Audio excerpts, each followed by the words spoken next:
Welcome to the 2021 CHHS College Symposium. My name is Mark Maxim, and I'm the Assistant Principal and Director of Guidance for Croton Harmon High School.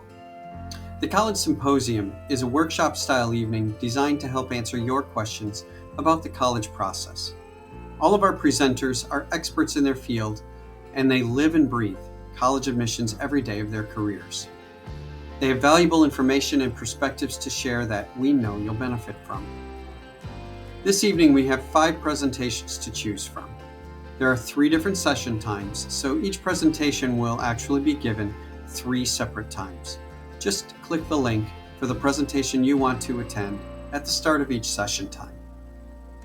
The hardest part about this evening is actually choosing which presentation to go to.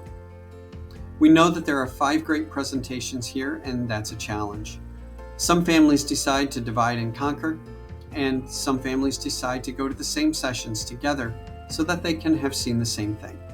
Regardless of what you decide to do, we ask that you please stay for the entire session so that it's not distracting for our presenters and the other people in the room.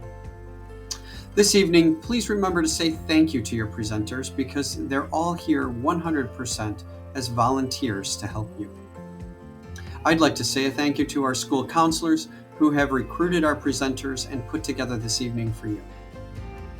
Finally, enjoy the College Symposium.